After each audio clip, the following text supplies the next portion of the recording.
Madame, Monsieur, bonjour, merci de suivre les programmes de CVK et bienvenue à votre programme sur la littérature.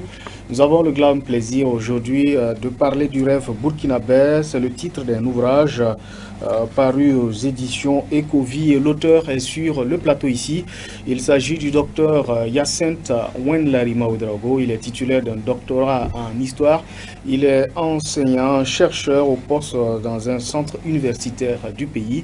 Et tout le plaisir pour nous de le recevoir sur ce plateau. Docteur Ouedraogo, bonjour. Oui, bonjour à vous, Monsieur Soré. Merci d'être présent sur ce plateau pour nous présenter votre ouvrage, Le rêve burkinabé. Je rappelle que c'est le deuxième puisque vous êtes auteur d'un autre livre intitulé La vallée des larmes. Voilà, un recueil de nouvelles paru en 2013. Mais aujourd'hui, nous nous focalisons sur le tome 1. En image, on voit le capitaine Thomas Sankara, Le rêve burkinabé. Expliquez-nous un peu le thème, le titre de l'ouvrage et l'image qui est collée en page de l'ouvrage. Ok, merci bien. Le livre Le rêve burkinabé est un écrit dans lequel j'expose ma vision sur la société burkinabé. Je présente l'histoire, la géographie, les faits sociopolitiques passés actuels. Et dans le livre, je dénonce la mauvaise image que les gens ont sur les Burkinabés et sur le Burkina Faso. Voilà pourquoi je l'intitule Le rêve burkinabé. Une façon de dire que le Burkina n'est pas un pays maudit, un pays de misère. C'est un pays où nous devons nourrir un rêve glorieux et lutter à son accomplissement. Ici, j'ai voulu mettre la photo du président Thomas Sankara. C'est que je n'ai pas trouvé meilleure personne que lui qui s'est battu, qui s'est sacrifié et de par sa gouvernance de 83 à 87, on a vu que son engagement, sa vision avait permis au Burkina Faso de se remettre un peu sur les rails du développement. Donc je crois qu'il incarne au mieux l'idéal que je décris dans ce document et durant tout le livre, j'évoque donc sa vie, son combat pour illustrer le rêve burkinabé. C'est un livre de 359 pages, subdivisé en 3 grandes parties. Et on va s'intéresser à la première partie où vous présentez le Burkina Faso au XXIe siècle en parlant d'une nation déboussolée. Pourquoi vous pensez qu'à cette période-là, la nation est déboussolée? Je parle du constat des faits que nous vivons actuellement. Tout le monde est unanime actuellement que le Burkina traverse une période de crise. Donc une période de crise. Et même si je pars depuis l'histoire pour montrer que nous avons une histoire glorieuse, un peuple valeureux, je reviens pour montrer qu'à partir donc de l'assassinat du président Thomas Sankara, le Burkina amorce une période de désillusion. Il y avait un espoir, mais de l'espoir, le peuple passe à la désillusion.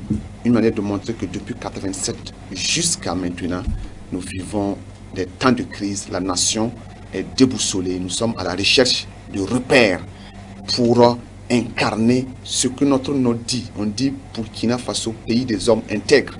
Mais ce n'est pas ce que nous vivons actuellement. La jeunesse est dans une crise identitaire. Le peuple est à la croisée des chemins. Voilà pourquoi j'ai dit une nation déboussolée. Et au chapitre 2 et 3, et au chapitre 2, je fais le diagnostic de la mentalité des Burkinabés pour montrer qu'actuellement, ça ne va pas sur le plan de la mentalité. Alors que la mentalité détermine la qualité aussi de l'être humain. La mentalité, elle n'est pas en phase avec celle des autres pays ou bien qu'est-ce que vous pensez? Bon, pas en phase avec nos racines. Nos racines. Et aussi en phase avec le nom du pays. Ok. Voilà. Le pays des hommes et femmes intègres. Tous les jours, on chante que nous sommes dans un pays, le pays des hommes intègres. D'accord. Et il y a aussi un décalage entre notre mentalité et celle des autres pays. Okay. Vous allez voir l'Ivoirien, il est fier d'être Ivoirien. Le Français, il en est aussi fier d'être Français, de même que l'Américain. Mais ce n'est pas sûr que tous les Burkinabés sont fiers d'être Burkinabés. Il y a un complexe Il y a un complexe d'infériorité quelque part. Okay. Et ce qui explique aussi la candidature de plus en plus grande des gens à l'émigration. Beaucoup de gens veulent fuir le pays. Donc, c'est une mentalité. Dans le livre, au chapitre 2, le 10e point, je parle de l'admiration d'autres pays. C'est aussi une mauvaise mentalité. Je parle aussi de la corruption, je parle de la méchanceté, je parle de l'incivisme. vous ne verrez pas beaucoup de pays secoués par l'incivisme comme le Burkina Faso actuellement. L'incivisme à tous les niveaux, depuis donc la base jusqu'au sommet de l'État. Voilà, tous ces éléments me permettent de parler d'un pays déboussolé, d'une nation déboussolée au XXIe siècle. Au chapitre 3, Dr Ouedraogo, vous abordez les racines du mal. Et vous avez comme... c'est comme si vous pointez un peu le colon du doigt. Oui.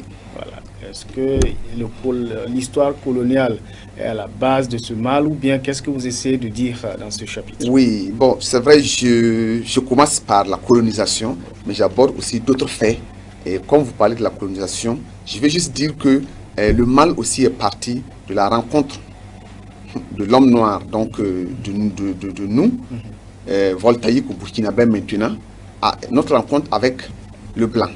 Parce que le système colonial français nous a beaucoup exploités, et après cette exploitation, le système, la colonisation nous a engagés dans un processus de déracinement culturel, déracinement à tous les niveaux.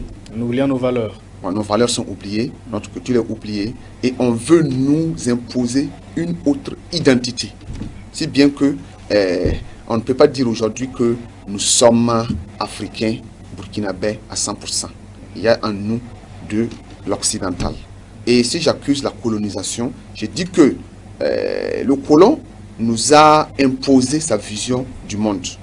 Mais maintenant, là où je n'accuse pas seulement la colonisation, je montre aussi que la colonisation fut un mal, mais ce n'est pas une fatalité. Il ne faut pas aussi qu'on en pleure comme si on ne peut pas s'en sortir.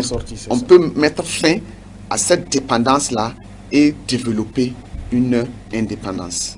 Il y a aussi que, en plus du colonialisme, on parle de néocolonialisme actuel. C'est ça.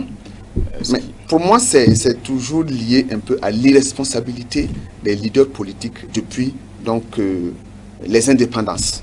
Parce que quand on parle de néocolonisation, il faut accepter que c'est ceux qui sont à la tête qui vendent ou qui aliènent notre nation à d'autres. Je crois que les Américains avaient eu le courage de dire, quand ils luttaient pour leur indépendance, que l'Amérique aux Américains. Et Charles de Gaulle l'avait aussi dit pour la France. Il avait dit entre-temps, dans les années 59-60, il avait dit la France aux Français. Aujourd'hui, combien d'Africains peuvent dire l'Afrique aux Africains? Voilà la naissance donc d'une nouvelle colonisation de l'Afrique. Voilà. Donc je dis que la colonisation est responsable, mais nous avons aussi notre part de responsabilité parce que le Burkinabé ne s'affirme pas. Et cela est imputable à nos dirigeants politiques. D'accord. Voilà. Il y a un problème d'identité au niveau du Burkinabé, il y a la malgouvernance que vous citez dans le livre. Voilà. Et vous parlez aussi de l'économie opaque. Voilà. En fait, j'ai dit que, comme j'ai dit, le premier point, c'est la colonisation. Oui. Mais après la colonisation, il y a aussi les systèmes que les gouvernants ont développés après. Par exemple, j'accuse, dans la racine des mots, j'accuse aussi le système économique qui favorise la corruption, qui encourage donc les détournements, les pots de vin. Et j'accuse aussi ce même système économique qui favorise l'enrichissement. Les riches, une minorité riche peut s'enrichir davantage et la majorité pauvre est condamnée à la pauvreté. Voilà pourquoi on assiste à une paupérisation d'une couche importante de la société. Donc je dis que le système économique encourage en quelque sorte la mauvaise répartition des richesses nationales. Si aujourd'hui le Burkina Faso souffre d'un problème économique, il faut dire que même si à quelque part il y a un manque de ressources, à quelque part aussi, on ne peut pas dire qu'il n'y a pas assez de ressources naturelles. Dans le livre, j'en parle. Voilà. Je dis que mais les richesses nationales sont mal gérées, sont mal reparties. Si bien qu'aujourd'hui, dans le livre, je parle de ça, c'est seulement 10% de la population burkinabé qui gère plus de 80% des richesses nationales, alors qu'il y a des couches très pauvres dans les villages et autres qui sont privées du minimum vital, du minimum pour se soigner, pour se nourrir. Vous parlez d'un rêve burkinabé, on imagine. Est-ce que vous pensez que la situation peut changer, évoluer? Ok, je parle de ça vers la fin au chapitre 9. D'accord, on en viendra. Voilà, on en viendra. Maintenant, je vais finir avec les différents points de la racine du mal. Oui. L'autre point dont vous avez parlé, c'est aussi, disons, la corruption. La corruption, l'incivisme. Ces choses qui se sont installées et qui empêchent la population de bénéficier de cette manne nationale qui est là. Je parle aussi au plan culturel. Bon, nous l'avons déjà évoqué, je crois que ce n'est pas la peine que je revienne dessus. Mais en tout cas, il y a assez de raisons qui expliquent pourquoi la nation aujourd'hui est en crise. Voilà. D'accord. Et après cette première partie du livre, on en vient à la deuxième partie. Voilà, vous parlez de l'urgence d'une révolution civilisationnelle. Que doit-on entendre par cela? Ok, comme je dépeins un peu la situation, le tableau est noir à la première partie.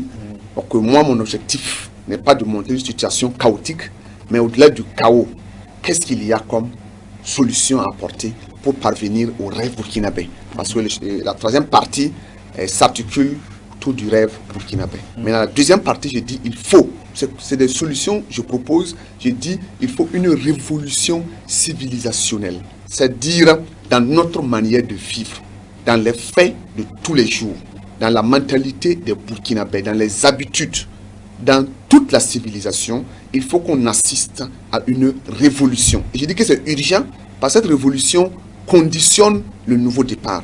Tant qu'il n'y aura pas de révolution dans bien de domaines, il n'y aura jamais de changement pour qu'on aboutisse au développement escompté. Et là-dedans, j'aborde 3 chapitres.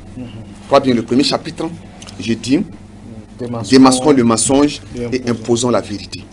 Je dis que depuis longtemps, la colonisation, il y a des mensonges insolents qu'on nous a imposés. C'est des demi-vérités. Mais une demi-vérité est un demi-mensonge, est un mensonge. Et par exemple, nous avons parlé tout à l'heure du milieu naturel. On nous a toujours chanté que le Burkina Faso est un pays mal loti. Mais quand je fais une analyse, je me rends compte que on en fait trop. Parce qu'on ne trouve pas aussi dans le monde des pays qui ne présentent que des atouts. Chaque pays présente à la fois des atouts, mais aussi des limites, des contraintes dans son milieu. Et pour le cas du Burkina Faso, je crois qu'on focalise l'attention des gens sur les contraintes, alors qu'on a assez d'atouts sur lesquels on peut s'appuyer pour le développement. Donc je montre les richesses naturelles. Nous avons l'or, nous avons assez de ressources minières. Le pétrole n'est pas exclu qu'on l'exploite au Burkina Faso. Nous avons le soleil qui est intense au Burkina Faso, qui peut permettre une production solaire. Aujourd'hui, si on importe du courant du Ghana, de la Côte d'Ivoire, et on parle bientôt du Nigeria, moi je pense que c'est une irresponsabilité, parce que notre énergie solaire peut suffire à la consommation nationale. Et dans le livre, je dis qu'on peut même limiter par là aussi la destruction des forêts, parce que cette énergie peut être servie au niveau donc des ménages pour remplacer le bois de chauffe et beaucoup de choses, le chauffage et autres. Alors on ne sera plus obligé de recourir au bois de chauffe, au charbon. Donc je montre, ça c'est les richesses. Je parle aussi au niveau donc nous avons une forêt, nous avons des forêts classées, nous avons une savane qui se prête au tourisme synergétique, tourisme de fusion et autres. Donc je vais aller vite, je montre que le pays a assez de richesses et le capital humain est valeureux.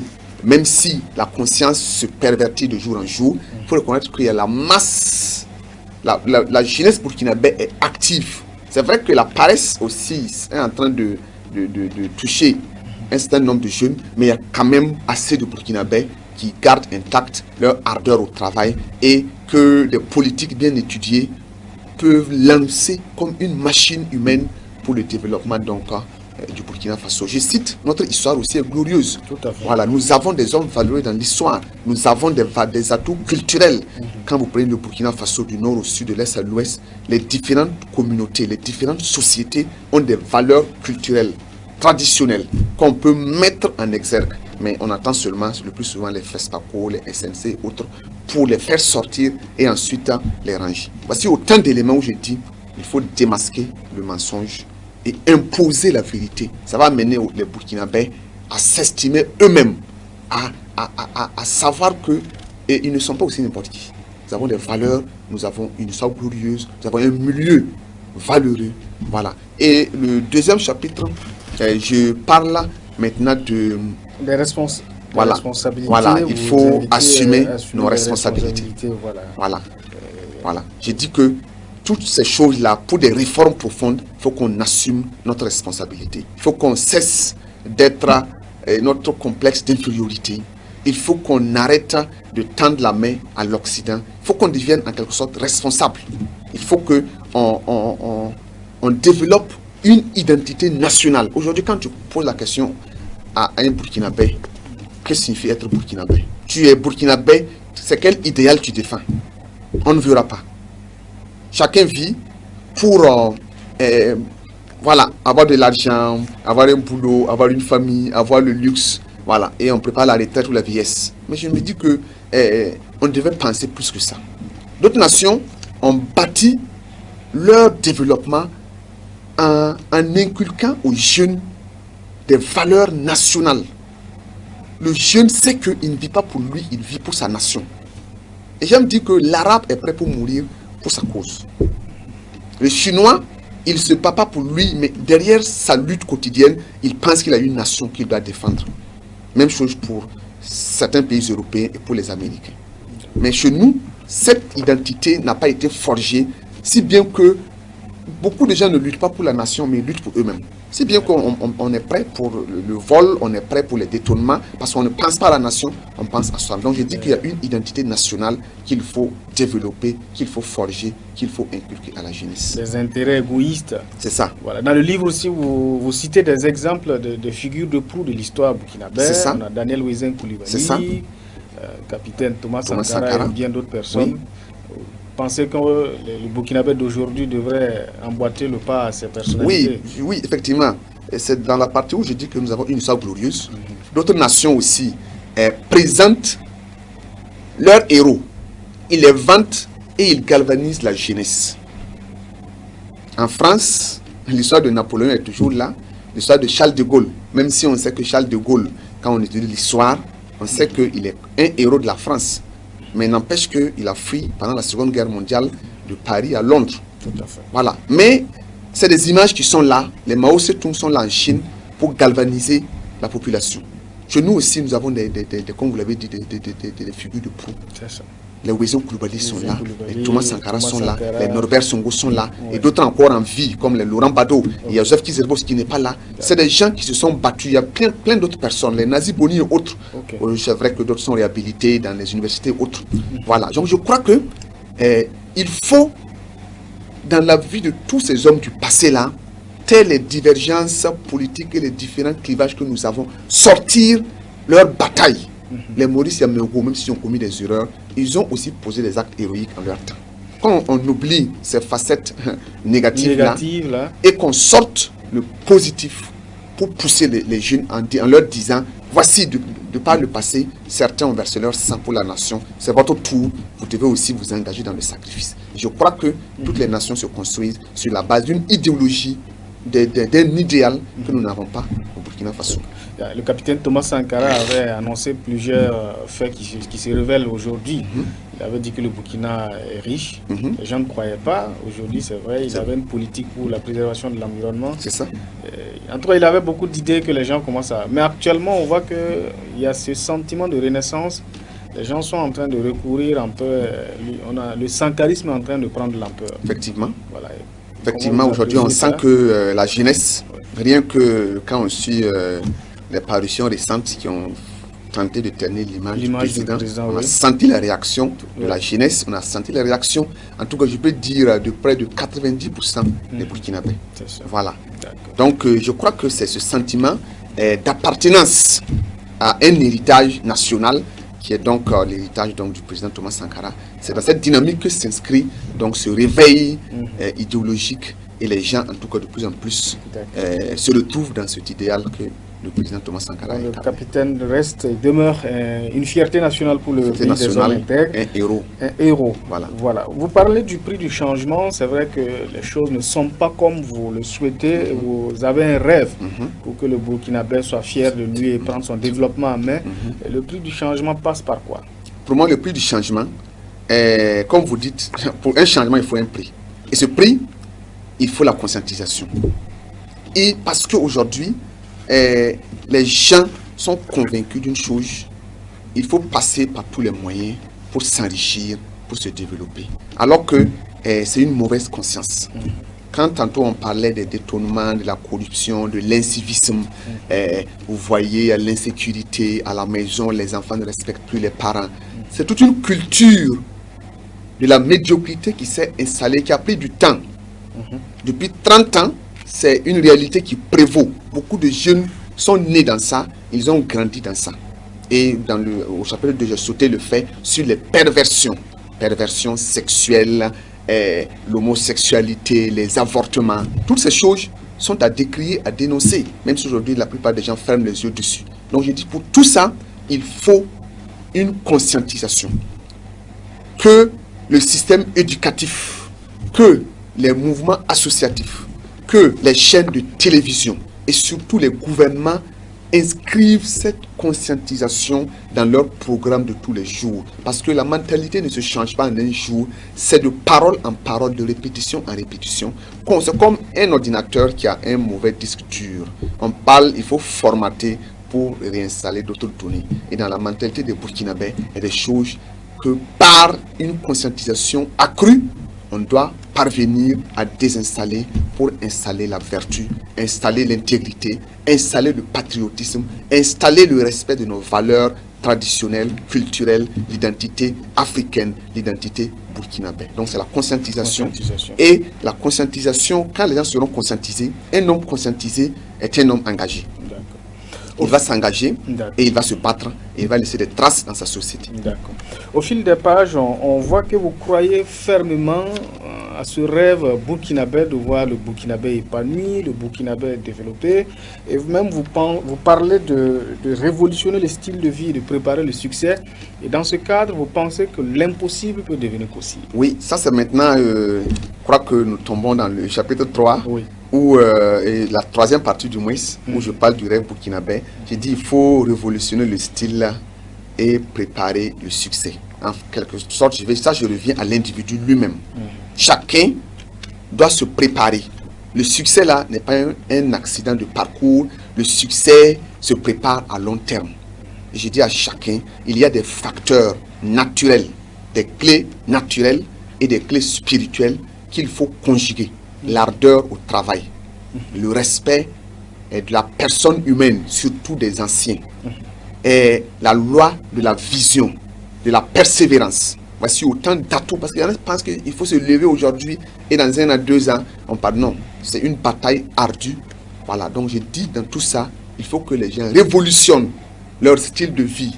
Pas la peine de dormir dans les maquis, d'aller danser. Je ne dis pas que c'est exclu une fois en passant, mais il faut se tourner vers le travail. Là-bas, je dénonce le fait que dans nos maquis, à Ouagadougou, les grandes villes, les maquis débordent de gens qui passent le temps à danser, à boire. Dans notre pays, ce n'est pas le cas. Et notre niveau de vie, notre rythme de vie est en déphasage avec nos ressources, c'est-à-dire que notre niveau économique actuellement. Et l'impossible est possible. Je montre aussi que le Créateur a doté chaque être humain d'un subconscient et d'une conscience. Ces deux éléments, c'est un peu, je tourne un peu vers la psychologie, mais c'est important pour le développement personnel parce que on ne pourra pas mener tout le monde à une croyance religieuse ou encore, mais le Créateur a fait de l'homme un Dieu entre guillemets, doté d'une conscience et d'un subconscient. Et quand les deux facteurs-là sont conjugués, l'homme peut rendre possible l'impossible. Et Thomas Sankara l'avait dit quand il dit que tout ce qui est imaginable donc, est réalisable donc, par l'homme. Il aimait en tout cas répéter cela. Docteur Ouedraogo, on s'achemine vers la fin de l'émission. C'est un livre passionnant, c'est un essai social et politique. Voilà, le rêve burkinabé tome 1. Est-ce qu'on doit s'attendre à un prochain tome? Oui, effectivement, il y a un prochain tome qui va venir, parce que je sentais que l'inspiration était trop, et je ne pouvais pas me permettre aussi d'écrire un livre. Déjà même les gens m'accusent de volume. Ça fait 359 mais permettez-moi pages, en une minute oui. de parler du chapitre 9, où j'ai dit que c'est l'heure du réveil et de l'action. Oui. Je montre que faut que les gens se lèvent pour renverser les tendances fâcheuses actuellement, régler la question de l'insécurité, de l'unité nationale, de la gouvernance religieuse, et la bonne gestion de nos ressources naturelles, l'unité de l'armée, une armée unie et républicaine, une armée dépolitisée. J'en parle. Et à la fin, je dis du chapitre 9, je dis, il faut résoudre cette question du futur. C'est là où je parle du miracle burkinabé. Si d'autres pays comme la Côte d'Ivoire, comme le Japon, comme la Chine ont pu faire des miracles économiques, le Burkina aussi peut s'inscrire dans cette logique du miracle burkinabé. Et je dis que, en tout cas, si on se lève, les choses, l'avenir, dans 10 ans, 20 ans, on peut assister à ce réveil économique. Et le tome 2 sera plus spécifique, parce que là, j'ai ramassé les choses en général. Je reviendrai dans le tome 2, soit pour m'attarder simplement sur les faits économiques ou sur les faits politiques, pour développer toujours le rêve burkinabé. Voilà, c'est vraiment intéressant, c'est passionnant, mais nous sommes pris par le temps. C'est ça. On va se dire au revoir. Est-ce que vous avez un mot de fin à l'endroit des téléspectateurs et téléspectatrices qui nous suivent actuellement? Ok, c'est dire merci téléspectateurs, dire merci à la maison CVK qui m'a accueilli ce matin, dire merci à vous, M. Soré, pour cette invitation, et dire aux auditeurs, aux téléspectateurs que le livre est disponible à Ouaga, en face du Sénasa, et des librairies qui en disposent. Il y a aussi Jeunesse d'Afrique, librairie Jeunesse d'Afrique, et librairie Mercury à Ouagadougou ici. Et dans toutes les villes du Burkina, les grandes villes du Burkina, il y a des stocks. Et le prix, c'est 6 000 francs. C'est un prix vraiment abordable. Oui, bien étudié. Donc le volume. Vu le volume. Voilà. D'accord. Le message est passé. Ok. Merci d'être passé. Merci. Voilà. Et à la prochaine.